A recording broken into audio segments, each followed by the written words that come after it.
Nvidia has just released their first world foundation model, which is basically the foundation that they would need to be able to make robotics and self-driving cars like robo-taxis. Check it out.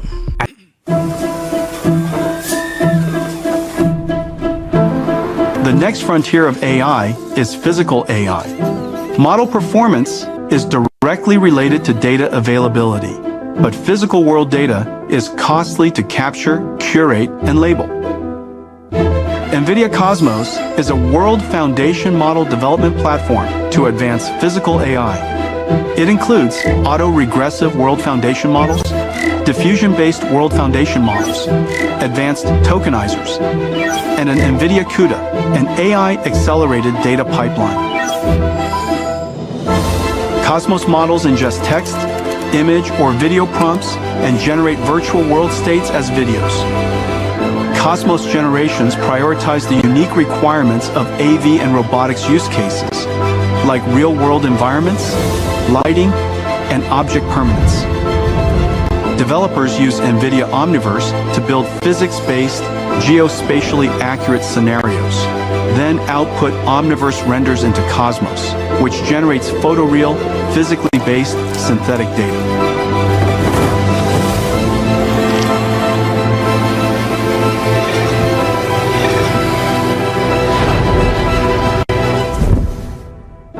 Whether diverse objects or environments, conditions like weather or time of day, or edge case scenarios. Developers use Cosmos to generate worlds for reinforcement learning AI feedback to improve policy models, or to test and validate model performance, even across multi-sensor views. Cosmos can generate tokens in real time, bringing the power of foresight and multiverse simulation to AI models, generating every possible future to help the model select the right path. Working with the world's developer ecosystem, Nvidia is helping advance the next wave of physical AI. As you've seen in this video, that video right there mentioned Cosmos, which is their new world foundation model, which is an advanced tokenizer that has guardrails and accelerated data processing and curated pipelines built to accelerate the development of physical AI systems such as autonomous vehicles and robots. Which is absolutely insane if you ask me, because they said this thing was trained with over 20 million hours of video. But basically this enables you to train robots. So one of the big issues right now was that you could not have enough data to train robots, because picking up something is very advanced for any type of robot to do, because it kind of matters where it's at. You have like a printing press or some type of assembly line, then you could really just have the assembly line just keep running forever. It knows that it's going to just keep running in a straight line forever. But with picking something up, like in the real world as a human, you have to understand the robot relates to the object and how it is on the desk and how it relates to its hand in order to pick it up. We kind of do that second nature. It doesn't really have a lot of processing power in our minds to do any type of things, to pick things up, to sort things. But for machines, it does. But Cosmos is that model that's going to take a lot of that out of it. It's going to be able to help it understand the real world and able to maneuver around it. Not only that, they connected it to Omniverse, which is basically a real world physics simulator. So if Cosmos is the training model, Omniverse grounds that training in real life. So basically it's saying that the Omniverse model takes all the training that it has and then it grounds it to be like what it's actually going to do. This is the actual physics it's going to actually have, which as they were explaining this, I thought about Google Veo.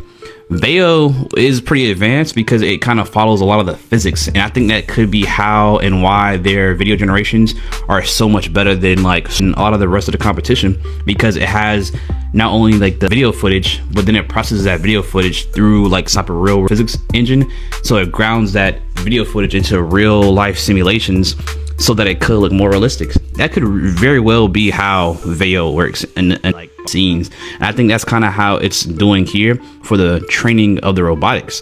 So when a robot is trying to do something and is being trained on this data, it understands that this is going to be trained on something that's actually possible and capable for a robot to do, right? Like it was trying to pick up like entire shelf of freaking boxes, and it's like this small machine. It's like, well, in reality, the machine would break. Or if in the machine's mind it was like, hey, I can just go here in like a miles per hour and stop instantly.